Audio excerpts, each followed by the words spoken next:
Welcome everyone to the John Gardina classroom. I'm very, very blessed today to have a special guest and co-author as well. His name is Chris Michel. He has been in the in the business of HVAC for 30 years. Recently, he's been doing sales and business as a coach. He knows his way around the land, and what I love about him, and he does not know this yet because I did not tell him, but my whole family is from the trades. So my dad is a maintenance manager. So you talk about HVAC, plumbing, construction, all that stuff, he's got it down pat. My uncle, same thing, a master, just craftsman. And my mom's side, we have electrical background. And then my brother, he's an electrical engineer. So, I've done projects at my house, my family's houses. So I'm very well versed in what you've have to experience with people and business and parts. And it's not an easy job. But Chris, the one thing that I know for you recently is besides your background and knowledge in HVAC and all the experience you have in sales and just your repertoire of a person that you've built with other people, is that you've recently written a book. It's right here. You graciously had given me a copy, and I began reading it right away. It's a day-to-day book. I'll let Chris talk more about it in detail, but I'll tell you just my experience thus far. It has been very comforting. I started on the day, I think just a couple of days ago. So today's the 24th of April. I got it in over, I think this weekend. So I just started it on 21st or 22nd. I love about the book is it's very intimate about your experiences in life and what you can offer to people in their journey day to day. And I love devotionals. I just written one. I'm reading Paul Gray's Notes from Papa. It's a great book. And I've always just loved the mornings to pray, to meditate, to reflect, and have a vision for the day. And this is just a nice piece to add to my collection and to experience. I don't have a red chair. I have a very similar style. That's very foreign style, a very, I guess, artsy style chair, not a red leather chair that you would see, more of a, let's say, a past experience with a psychologist sitting down, right? And you'll tell the story when we get there. But Chris, it's just a pleasure to have you on, and just tell a little bit about yourself and kind of expand on what I spoke upon, if you don't mind. All right. Well, thank you, John, for having me, first of all, and really appreciate it. I am, in fact, sitting in the red chair. So this is the chair that's pictured on the front of the book. And by the way, the picture is the real red chair. Nice. So a number of things. You hinted at it. I've been around sales for over 30 years. I've been in the HVAC industry, around plumbing, electrical, all that for the last 18 years. And I've had opportunity to be in sales and management and all of that good stuff. And, a few years ago, decided to write a book. And here we are. I mean, 2 years later, it's literally almost to the day. It's almost 2 years later. So since you began writing, or since you published it? No. Since I started, I just published it. Right. It just came out a week ago. So it's getting ready to hit Amazon on the 26th. So, okay, so this is great. My book, Freedom to Ascend, just came out this past week on the 19th. And it's really cool when it goes on Amazon, is you feel like you are established then, because you tell people like, hey, you can buy my book from me. And they're like, is it on Amazon? And they're like, not yet. And you're like, well, I don't know if I believe this guy that he's really an author yet. Right. And there is that mystique. It's really weird because it's like, well, you can get an autographed copy from me. They're like, but I can't get it from Amazon yet. No, not yet. And you won't be able to get an autographed copy through Amazon either. So yeah. But yeah, they'll have that opportunity on Tuesday. Kind of like what you did with yours.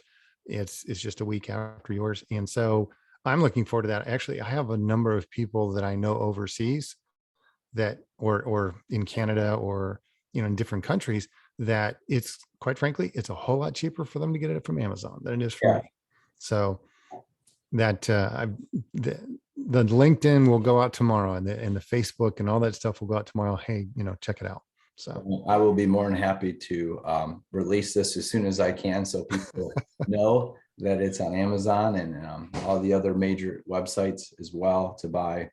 But before we get into the book, Chris, I really want to get into to know you more. So if you can, just talk about your upbringing, where you were born, what kind of family life you lived, and just kind of go into some details in that respect. sure. I was born, no, I'm kidding. I grew up outside of Chicago Hmm. in a town called St. Charles, Illinois. And I lived there till I was 18, went to the University of Illinois for college. And I was a walk-on on the University of Illinois football team. And I played 4 years there and lettered. Never got a scholarship, but that was okay. I have the letterman's jacket literally right in the closet. So, um, but that was a really cool experience. And then I moved to St. Louis, lived there for a number of years, moved to Atlanta in 2001, just before 9/11. And I actually moved over to Memphis in 2008 and then moved back to Atlanta in 2012. And I've been here ever since. So I'm back here for 10 years. So, man, so you grew up, outside of Chicago, correct? Correct. About 40 miles west of the city like I said, in a town called St. Charles, Illinois. And I grew up in a single parent household, and a lot of that gets revealed in the book. But if you know me, you know the story already. But my parents got divorced when I was young, and so we grew up with my dad. So it was my younger brother, my older brother, and we're all about 2 years apart, and my dad. And so it was an interesting life, right? I mean, we kind of grew up in a time and in a place where um, emotions and affections weren't really shared. And so that wasn't something, touchy feely was not something I did very well. And it took me a while to learn that. And I hopefully have learned it well enough I get to pass it on to my kids, right? My kids are older now, 22 and 26. And so it's just a little bit different now, and just a different time, a different place. But I grew up in that situation. My dad owned his own landscape company. So I grew up, if you will, around the trades as well. Mhm. And I landscaped for, the first 12 years, 7 to 19. I mean, I was working for him when I was 7 and stopped working for him when I was 19, when I could finally get away to college Yeah. and go on.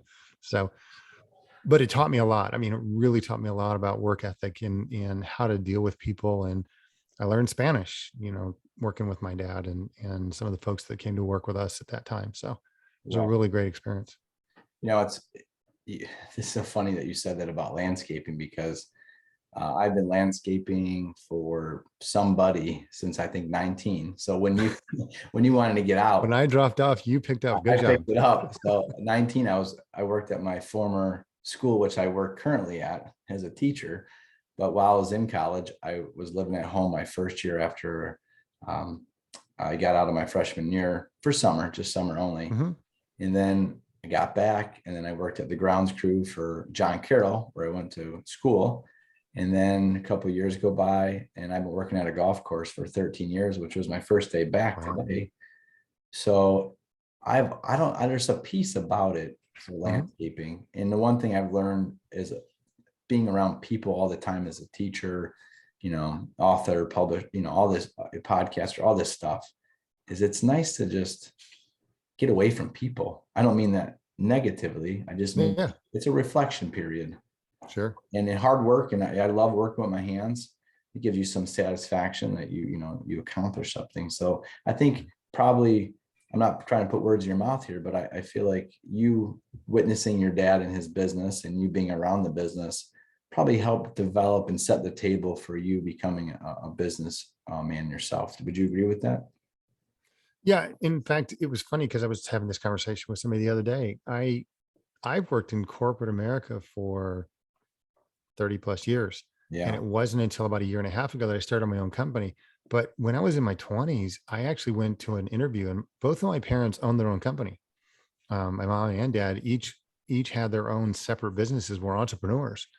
And this is back in the 70s and 80s, right? So it took a while for me, but when I interviewed at this, when I was 20 something, I said to the interviewer, I said, yeah, both my parents own their own business. And he looked at me and he goes, so how do I know you're not going to start your own business? How do I know you're not going to leave me and start your own business? And I thought, at the time, I was like, oh crap, I just put my foot in my mouth. I have no desire to start my own business, right? I have no desire to own my own business.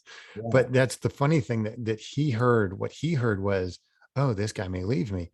And I think, how short-sighted, right? That we would do that. We do that to somebody and say, oh, your parents were entrepreneurs, you must be an entrepreneur.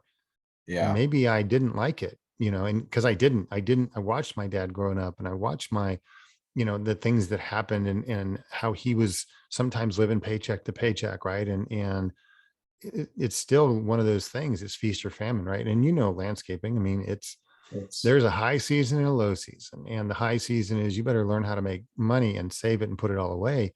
And so, yeah, I got to watch all that stuff growing up. So I really had no desire to own my own business for the longest time because uh, of that. it was, I mean, man, it's so great to have that knowledge and wisdom Mhm. of seeing both parents have their own business. And in landscaping, where you used to live by the Great Lakes, and you only have like 6 months to get it done, because Right. then it's either you're plowing driveways with snow, or Mhm. you're trying to figure something out during the winter months to survive. And you seeing that, you said, no way do I want to be a part of that.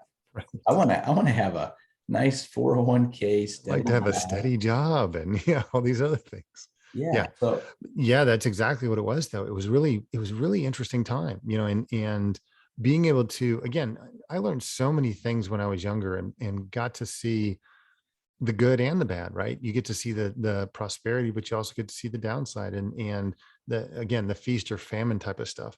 And entrepreneurship can be like that, but once you learn the business, once you learn how to, do all those things, you can overcome that stuff just by having a proper plan in place, right? And having the right people involved in your life and helping you out and that kind of stuff. So, yeah. So then you went to college, you were walking. Let's talk a little bit about that experience that you had. So you're a big tough guy. You come in there like, you know what, I'm just gonna, it'll be easy to make the team. Probably not mm-mm. quite as tough. No, I did not. No, I did not. Well, it's really interesting because Harry and I talked about this. Harry Spate. Yeah. Harry and I were talking about this the other day, and he was asking questions that he never knew. He's like, he's known me for over a year now, and he's like, this is a whole new side. I never got to see this. And it was about the football stuff, because I don't generally talk a lot about the football stuff. And it's not that I'm ashamed of it. I love that particular part of my life, and it's an experience that nobody can take away from me. I got to do something that very few people do. I was looking at a statistic the other day. There was a board. How many kids go and play high school football? And then how many kids turn around and play college football? And then how many kids go on to play pro football, right? And the statistics are just amazing to look at. It was like 3 or 3.5% go from high school to college, and 1% or less than 1% go from high or college to pro. Mhm. And so I never went pro, and I didn't have the abilities to do that. But I have a number of friends that were able to do that, and did very well, very successful at it. And I got to watch them from afar. But when I went to the university, I had no, um, I didn't have any predispositions in my head, right? I wasn't like, oh my gosh, I'm going to be this big, awesome guy. I was a standout at my high school, but we went winless our senior year. Mm. And there was a number of reasons why. Personally, I got injured that year. We had a top running back, Mike. He got injured that year. I mean, we had several injuries that happened, and just all the things that should have come together. I mean, we had 11 starters that were returned from our junior to our senior year, right? I was starting both ways my senior year, Yeah. and others like that, right? I mean, I think 7 or 8 of us were returning starters both ways. And so we had a really good core and a really good team, and something happened, right? Something fell apart. And so I'm kind of limping off of that. In fact, one of the stories that I shared was my high school coach. At the end of the year, we had this sit down conversation. What do you want to do? Where do you want to go? And I said, I want to play Big Ten football. And he goes, that's not going to happen. Hmm. And I went, watch me. It's one of those hold my beer, right? Yeah. It's that conversation where you go, hang on a second, now I've got something to prove. And if for nothing else, it was to prove to myself that I could do it. I walk onto the University of Illinois, and number one, the starting tight end at the time is a guy named Cap Boso, outstanding guy, goes on to play professional football. The number one recruit, tight end recruit in the nation, guy named Anthony Williams. Guess where he goes to play? University of Illinois, right? And Illinois was really good at the time. Mike White was the coach, really, really good at the time of recruiting from junior colleges. So then they bring in this guy from Jerry Reese from California, Mhm. outstanding tight end, right? And they've got another guy, Mark, who he was kind of a flex back. So he was a tight end, halfback kind of flex player, right? And so I'm like way down on the totem pole. So, Yeah. and and so I really was happy to be on the team and to be able to contribute to the team and do the things that I did. And like I said, I lettered. So yeah, it was on special teams and I played 3 downs at tight end, but I had a really good time. And again, it's something that I did that you can't take that away from me. You can't remove that experience and say, no, that didn't happen. Well, the nice thing is, I played college baseball, not D1, but I think the biggest thing that I learned, and very probably similar to you, is it's about grit. It's about, going against the odds.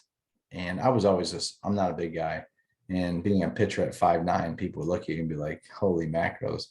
But I was blessed. I had a really good junior year and I pitched against the number one team in the nation, Marietta. And pitched almost a complete game. It was almost 9 innings. We did a 9 inning game instead of 7. That's what Wow. we played. Yeah.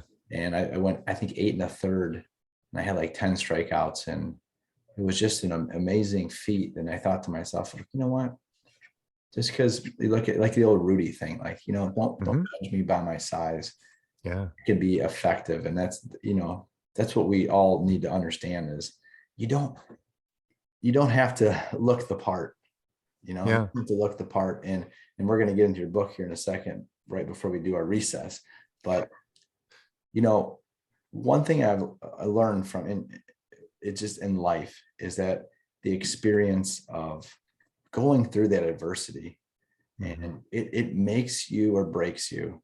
And a lot of people don't know how to handle setbacks or struggles, and they let that define them, and they can't really recoup from them for some reason. Basically, if you look at the pandemic, a lot of people, whether through business or through health or just anxiety, stress, it broke people. Yeah. And the other way and you and I we're both writing books during this time, ready to share our gifts with people. Yeah. And I think it goes back, Chris, really it does. It goes back the lineage, your background of who you are, the makeup of who you are, and the wisdom you've gained. And then it's a share out time when you write a book. Like, this is what I've learned in my, I don't know, 50 years that you've been on this earth. Pretty close, maybe 55. Yep. There you go. 55 years on this earth. And you could do a share out and help people in more than just, it's not about you anymore. It's about fulfillment and what you can share to others. Right. So, yeah. And you're right. We all have opportunities. And I talk a little bit about that in the book, but we all have opportunities when presented with situations, right? We all have choices that we can make, good, bad, or indifferent. And one of the things that I really liked was one of the quotes that I found. It talked about how we think we regret some of the things that we did in our past, right? And then we go, if I could go back and just change that. And what we fail to realize is if we go back to change that, we also change who we are today because we take away the experience that we have, right? And so there's all those things. I grew up in a single parent household. Would I change that? It'd be nice if I grew up in a 2-parent household, but I didn't. And so guess what? You make the most of it, or like you said, you die as a result of it, and die metaphorically, right? Internally, emotionally, physically. There's things that happen to you and you can shrivel up or you can grow from it. And I'd like to think that eventually I took advantage of it and I learned from those things, and I'm at a point, like you said, where I get to share this now and I get to the opportunity to give to other people. Yeah, no, that's perfect. I think this is a perfect stopping point for a recess, because you you led me down the one of my questions actually that I wanted to ask. So if in the word regret, for some reason that word came up a lot in podcasts I was listening to, and then actually Jordan Peterson had just a great video about it as well. So do you have any regrets in your life? No, because again, if I look back at the things that I did I do some things wrong? Absolutely, I did. And did I make some mistakes along the way? Absolutely. And we've all heard it. And we continue to hear things like this. If you're not failing, you're not growing. And so we get the opportunity to see the mistakes that we make and grow from them, right? And so hopefully we do. So do I regret something? No, not really, and I wouldn't go back and change anything either. Do I feel bad about some of the things I did? Absolutely. Right. Did I make some mistakes? Absolutely. It'd be great if I would have learned some of the lessons I needed to before, but I didn't. And so here I am. Well, I think that's you only learn by failing and Mhm. going through struggles, going through setbacks. And then hopefully, what I always say, like, growth really occurs when you stop doing those things that are hurting you or others. That's when the growth happens. Yeah. So I'm going to ask you another question, since we're in the recess session for our interview. If you could pick anyone to sit down for dinner for one night, whether dead or alive, who would it be and why? Oof, man. See, that's tough because there's always people that you'd like to sit down and have a conversation with. And for me, I look at, like I said years ago, I'd love to sit down and have a conversation with Billy Joel. Loved his music, Yeah. just wanted to pick his brain for a minute, right? Just where did you get this from? I would do the same with Simon Sinek today. I love listening to Simon Sinek and would love to just sit down with him for 30 minutes. You, there are so many people like that right now that I look at. And I mean, obviously you can look back at history and go, I'd love to sit down with Lincoln. I mean, I grew up in his home state, Yeah. right? Or well, actually the Yeah. land of Lincoln, but he grew up in Kentucky. Don't get me wrong. Sorry. Yeah. He was born in Kentucky, moved to Illinois. But yeah, I mean, I look at that too. And I think, man, what a great opportunity to sit down and again, have a conversation with them. So it, that question, John, is so difficult because I also look at, um, I look at somebody like my stepdad, who was my business mentor, and, to have another conversation with him, right. To pick his brain about some of the things that have been happening since he died and, just where things are at, or even talk about my business today, right. Where I am versus where I was and all of these other things. So yeah, I mean, there's so many different people that I could pick from. And so to say one, man, I don't know that I could do that. Yeah. Well, yeah, it's like, what was your last, what meal would you want last if you were, that was it. Tomorrow you don't get a meal. Now, I'm not asking you It that doesn't, question. yeah, it doesn't matter. Yeah. To me, it's not, Yeah, I mean, yeah, that's good. Well, it's funny. What it tells me is that um, you're not really stuck on one person that you would want to talk to. But when you brought up these, like Billy Joel, Simon Sinek, and then Abraham Lincoln, by the way, that probably would be one of my people that I would want to talk to as well. Just to pick his brain, geez, it'd be amazing. I'd yeah, want it to be a whole day conversation, not just dinner, if I could, right, right. you know. But it just tells me that you're well versed, and you're not just business only. You're thinking wisdom. You're thinking, Billy Joel, same thing. Like, I'm a big Billy Joel fan too. Uptown Girl, one of my favorite songs growing up back in the 80s. And you just flashbacks. So, Yeah. Chris, it's, you did a good job. You passed that part. We got one more question though. Okay. Nice. And Okay. this one's going to lead into your book very well. Is what vision do you have before you leave this earth? What's one vision that you want to accomplish? I'm doing it. Nice. I'm doing it. I'm doing it. That's And the cool thing about it is I think we all want to have some sort of an impact. Well, I shouldn't say that. I think a lot of people want to have an impact, whether it's locally, regionally, or globally, right? Mhm. And that's what I love about Simon Sinek. Simon Sinek, he has a global perspective. I'm more regional. I'm more, I'm more pocketed type of person. And it doesn't mean that I can't affect people globally. It just means that I'm not looking at it from that perspective. And what I mean by I'm living it is because I wrote this book, now I get to what I thought was something that would be, oh, this would be cool if 100 people picked it up. I'm looking at hundreds of people now and potentially thousands. And that's what I'm looking at is I'm looking at going, holy mackerel, this could touch people's lives. And it's not that the whole book hits you in the face and it goes, oh man, this is a great book overall. I want you to pick up one thing. I want you to pick up two things. If you get 10 things out of it, man, that's icing on the cake, and you just keep digging deeper and deeper and maybe you get more out of it. And that'd be my hope is that you would, that somebody would pick this up and go, yeah, there's more than one or two things. But if you get one thing out of it, that to me, that's impact. I've, in a sense, I've done my job, so to speak. That's well put, because I feel the same way as an author now as well. And Mhm. it's nice to have this conversation because we're at the same place. I mean, literally just hit, it's crazy to think that that our paths cross like this, and then this interview is taking place. And I would love to have you on a year from now and just to talk about our experiences of how the book's done, how the impact it's had. But one thing that resonated really well with me is that you said, you know what, if someone got just one takeaway from my book, then it was worth it. And Yeah.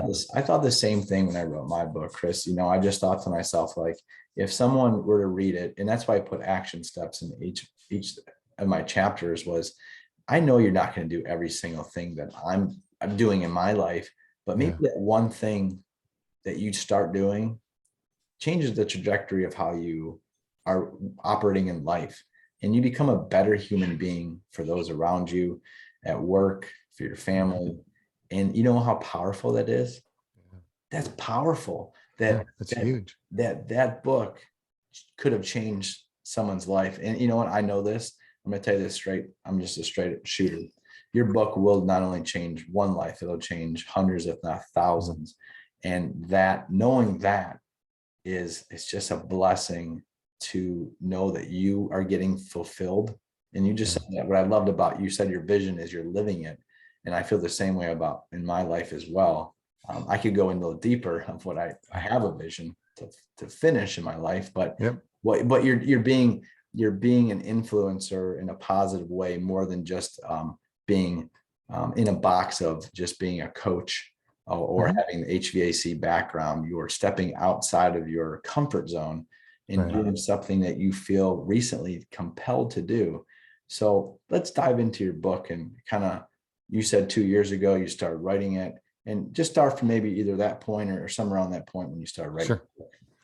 So I'd always had this vision that I wanted to write a book. I mean, I've been a coach and trainer for a number of years, and my first taste, if you will, of coaching and training really came in the mid 90s when I got the opportunity to become a mid to late 90s when I became a trainer for a corporation and that I was working for at the time. And I really love that. I really love that piece of it, to be able to share the knowledge and see people kind of get that aha moment and go, this is how you do it. And watching them become better than me, right? It wasn't about me doing great things. And I thought I learned that early on. Well, so I get to this point where I'm like, I know I want to write a book. I just don't know what about. I don't think that I have this super interesting life. And so this, the tell all doesn't do anything for me. And yet we, so I mentioned my stepdad was my mentor, and he passed away in 2016. And he was the previous owner of this chair. Hmm. And this is, he grew up in an era where this was his place. When he came home, this is where he sat and he watched the evening news, and maybe he had dinner or, whatever. But this is where he sat. This was his place. My grandfather had one of these. My dad's dad had a red velvet chair. Hmm. And I think it's still in the family. But so in 2016, like I said, he was my business mentor. And so he passed away. Well, the chair went with my mom, and she held on to it. And eventually my younger brother needed it. because he had a chair like this. It was brown, but it was falling apart, total disrepair. And so I went up to visit my mom, grabbed the chair and some other furniture, brought it over to him in November of 18. Mhm. And uh, he had it and lived with it for a while. And then we lost him in September of 19. Mm. And um, my sister-in-law and my niece and nephew asked me if I would take it because it was too much of a reminder of my brother. And so I said, absolutely. And so now it sits in the corner. I'm sitting in the corner of my master suite.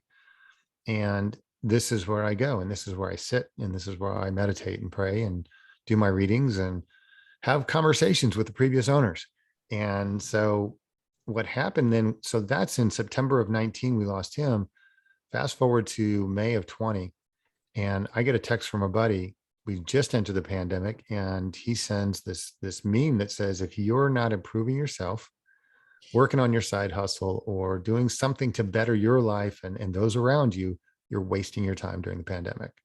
And I thought, wow. And that was the nudge that I needed to get over the hump and just say, okay, now it's time for me to move forward with this book. And I'd already been reading these type of books. So I was like, you know what, let me do something along these lines, and I'll do this and do this. So I have a quote, I have a title, and then I have a challenge at the end of the day, each one of the segments. And so I just thought, I'm going to write this. And so May of 2020, I started it, and I finished in November of 21. And here we are today with a published book. That's you're bringing back memories of, I call it the awakening for myself, and it's actually in my book in 2019. So something happened. So for you, your brother passed in 2019. You get the red chair, you start sitting there, you have reflection period. The pandemic just happened in 2020. And for me, it's crazy. You said May of 2020, because that's when I broke my first major mental hurdle physically, is I ran my first marathon in May of 2020. Wow. So you're bringing like these parallels here. So like for your buddy to send you this meme, well, for me, it was to break a barrier of fear and then go ahead and finish my book, which really same thing. You know what, Chris, to be blatantly honest, I think I started writing this book in 2019. I, Oh, wow. I sketched it out, Yeah. then it transformed, and actually it was done in 2020, 2021, just like you, Mhm. just in the summertime. We had to change the title of it in November, and I had to do a rewrite in January of this year. Wow. You know what? And I think let's talk about this a little bit. Sometimes the timing of things they happen for a reason. Absolutely. So tell me a little bit about the process, and was there any timing that you were like either frustrated that it was taking long, or that the timing was perfect? Let's talk about that for a second. There's all kinds of those. I mean, there were, sure. Well, and I mean, you've heard the phrase, tell God your plans and watch him laugh, right? It's one of those things where you go, hey, things will happen when they need to happen. I read a book. I don't know when I wrote it. I read it, but it's called The Surrender Experiment by Mickey Singer. Mhm. And what a great book, because that taught me to be open to things that happen, and the timing of them is what they need to be, and in their time, not necessarily my time, but in their time. I wasn't ready for it. I wasn't ready for this relationship. I wasn't ready for this job. I wasn't ready for this promotion. I wasn't ready for dot, dot, dot, right? This home, that the kids, whatever. Sometimes we're just not ready. Sometimes we're forced into being ready, Yeah. right? And then other times it's just kismet, right? It just all comes together, and you're like, okay, I've been planning for this. I've been waiting for this. And so, yeah, there were different times when, I remember the first 100 entries I did, it's like they just flew by.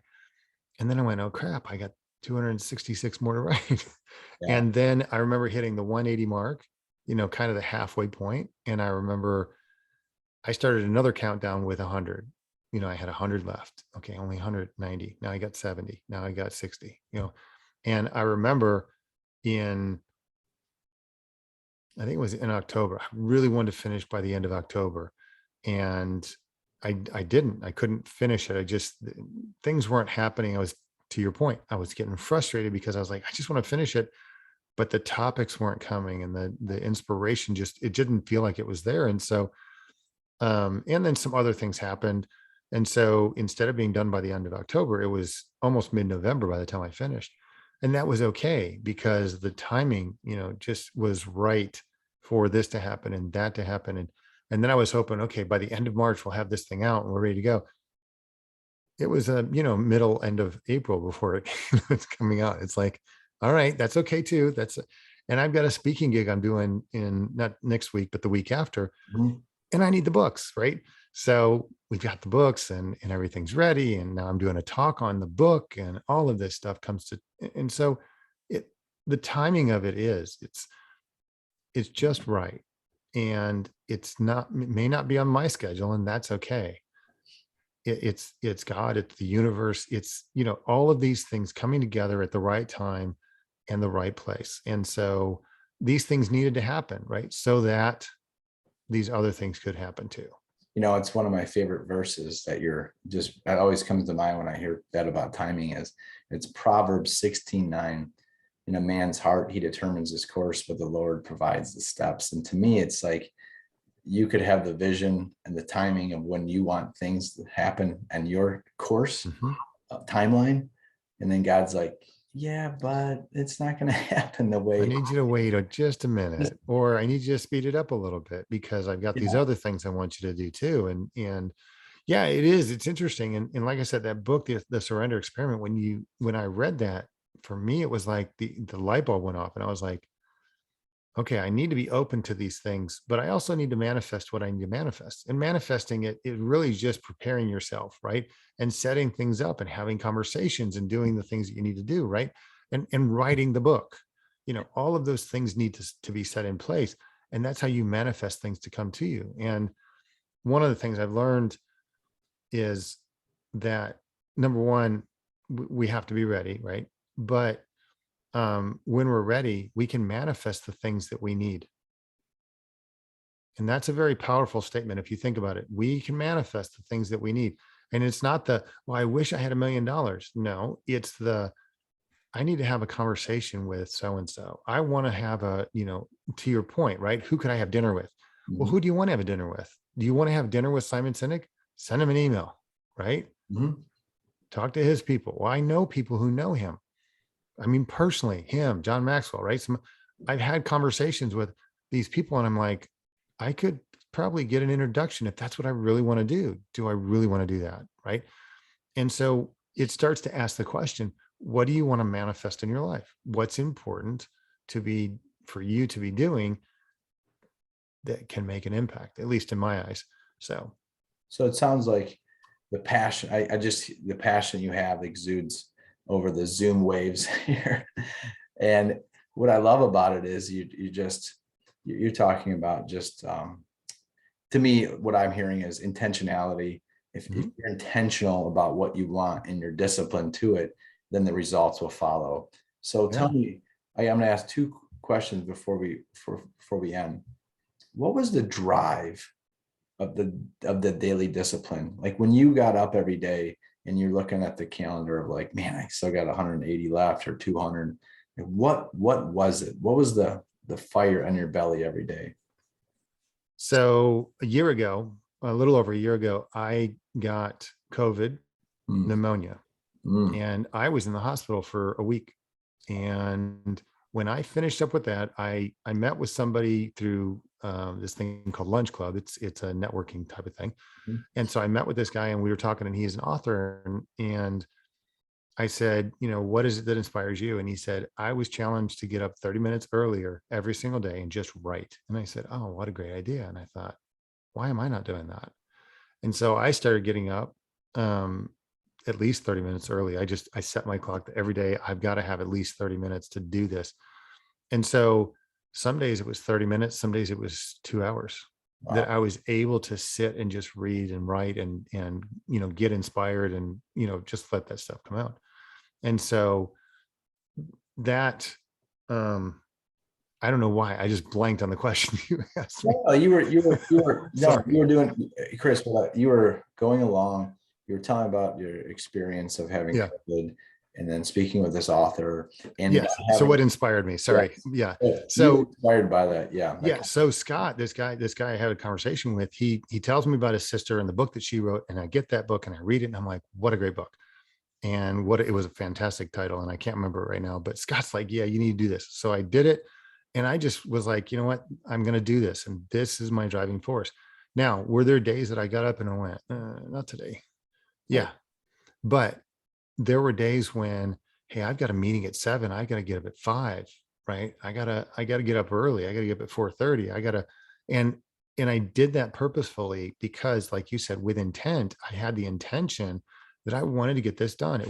This was not just some daydream. This was not just a, well, if I write it, I write it. No, it quickly became, I need to do something with this. And the more I shared it with people, the more people were like, you got something, Mhm. do something with it. Right. And so I did. It's a beautiful story because all of us have a story to tell. It's, but the ones that get told are the ones who have actually the discipline to do it, Mhm. or overcome a fear to speak to people. And what I love about what I'm hearing, Chris, is that, the seed was planted.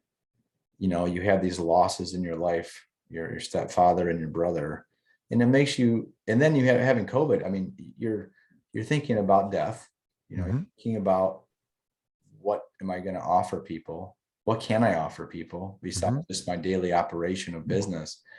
And you got the red chair. And I believe, this is me personally, what I'm hearing is, God gave you this chair to say, you know what, I want you to sit, Mhm. reflect, and now I want you to do my will. And my will for, I mean, this is God's will for you, was to write your book, because you have definitely, I mean, what I've been reading so far, definitely an impact in people. And like you said, and we both said this, you have just that one takeaway that could change someone's life. Boom. It was all worth the sacrifice you had made on a daily basis to just wake up early. Think about that for a second. All you have to do is wake up early, get in the state of flow. It's not going to be there every day, but you're Mhm. doing the work. And when you do the work, the results come. But the fulfillment, this is the best part. The fulfillment is what's happening now. And that's what Mhm. you're saying, you're living out your vision, is because Yeah. you're being fulfilled by sharing your stories in this red chair experience to others. And then people are going to write to you and be like, you know what, Chris, May 25th hit me.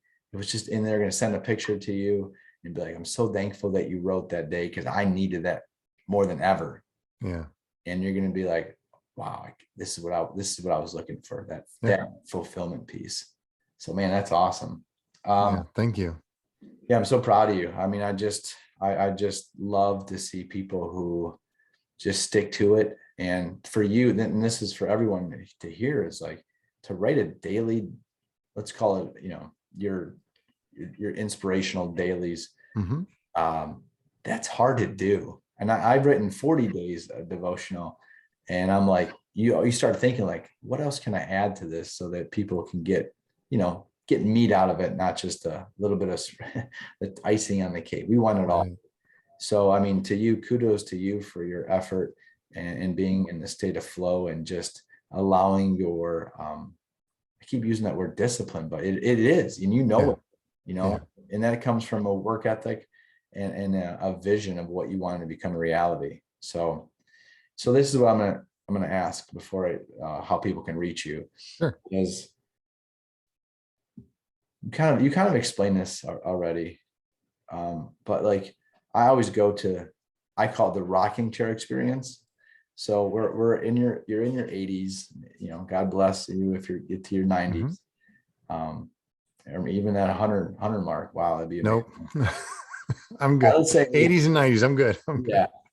And you're just sitting in this rocking chair, and you're sitting by a fire, and your grandkids are there, and they ask you like, hey grandpa, like, can you tell me a story, or something cool that you did in your life? what is it? What's that one thing or that story that you would want to tell them? I know I'm giving you good questions today. No, you can't. Yeah, you keep trying to narrow me down, and I can't. You can't. For me, it's not one story because there's not one. It depends. To be real honest, where Yeah, are they at? What's going on? What are they going through? What would be an impactful story or something relevant to them? Right. I have a grandson right now. He's just over a year old now. He literally was born right before I went into the hospital with COVID. really. Yeah. Wow. And unfortunately, a month before we had lost my dad. Oh, So, you talked about adversity and all these other things. yeah, Yeah, there's just a ton of things that went on. And it's like, things you don't do. You don't quit a job. You don't move. You don't get divorced. You don't, yeah, have a death in the family, a birth in the family, right? I mean, all of these things happen in this time frame. And oh, by the way, then I started writing a book. yeah. So, so I laugh at that. I have to laugh at that. But going back to your question, you know, if I'm sitting there with my grandkids or great grandkids and we're sitting there having a discussion and grandpa, what is it? What's the one thing? It really just depends. It could be you know, I played football and I followed my dreams, even when I was told I couldn't. I got to write a book that impacted hundreds and thousands of people. And they got a takeaway from it, and you get, it's your legacy now, right? You get that as a part of what's going on or what's happening. And so yeah, I mean, there's all kinds of things, right, that I would love to be able to share with him or her, and what's going on. And so yeah, I look forward to it. Well, you know what the greatest part is, that you have maybe more books to write, more opportunities to share more campfire stories with your family later down Yeah. the road. Because really, to me, and we're very similar. I always say we're cut from the same cloth. Is that Yeah. we're visionaries, we're hardworking people, and what we want to do in life is we want to influence people in a positive way to Yeah. help change their life. Because people don't write a book. I mean, most people don't write a book, especially these type that we've written, without having an impact and sharing our journeys. Right. And I, like I said, I just go back to what you're leaving. You're leaving your mark for people, and through the adversity you went through, like out of that storm, you birthed a beautiful book for people to understand that. And there's so much in here that I have, and I Yeah. wish we could talk more about it, but I'm taking it day by day, and I think that's the way you would probably, you'd probably prefer people to take it. It's really up to you. Yeah. I've got a friend of mine who he got it the other day and he's like, I'm through January. I'm like, Okay. you're reading it like that? And he goes, yeah, I want to read it that way. I'm like, okay, whatever you choose. Yeah. Absolutely. He goes, there's just so many things. And I said, well, mark it up, highlight it, underline it, do whatever. I said, it's really your experience. It's what you get out of it. And if you choose to sit down and read it over a week or a weekend, good for you. It's 400 pages. Yeah, that's It's a lot. yeah. but that's all inclusive, right? That's the intro, that's the Mhm. index, that's everything. But yeah, I mean, there's a lot there, and it's not necessarily meant to be read in one sitting or two or three sittings. It's really meant to be a, a choice morsel, right? And getting back to the biblical, right? This is your opportunity to have a choice morsel, and what are you going to do with it? Yeah. And some days it's going to be sweet, and some days it's going to be bitter, and some days you're going to be like, not today, I'm not hungry, and that's okay. And I even wrote that in the introduction. It's like, I want people to be able to pick this up at any time and go, man, I need a little inspiration, I need a little something. And maybe today is not the day. That's okay. But don't just let it gather dust. Pick it up and check it out. It's there for you to read. It's there for you to check out. Yeah. Get Well, something out of it. perfect. Hey, perfect segue into what we were talking about is how can people reach you to get more Chris Michel. They need more of the red chair experience. So go ahead and tell everybody. Sure. Well, if you want an autographed signed copy of the book, go to theredchairexperience.com and it'll take you straight to my page, and you can go ahead and order your book right there, or you can get it on Amazon. But if you go to Coach Chris Consulting, that's my website for my business, and love to have a conversation if you're interested in getting some coaching or you need some help with your sales or your business. and you're in the home services, plumbing, electrical, HVAC, Mhm. roofers, all that stuff. If you just want some help, give me a call. Well, I appreciate it, Chris. Hey, you know what? I love your story. I love the journey of your life. You have so much more to do. You're still a young man at 55. And before you get to that rocking chair moment that I've already pictured for you, there's so much more for you to offer in coaching and writing more books and to influence people around this world. So I'm blessed to have you on the show. I'm thankful that we got connected through both of our publishers, Dominic Damaski, and Shout out to Dominic. yeah, shout out to Dominic, our boy. And you know what, Chris, it truly was a pleasure to have you on today. And I look forward to our relationship building through the future, Yeah, and for us to just continue to positively impact people. So absolutely. Thank you so much for having me on. It's great to be here. thank you so much. And this ends the experience on the John Gardina classroom. And this class is dismissed. So hold on there. We're good on this.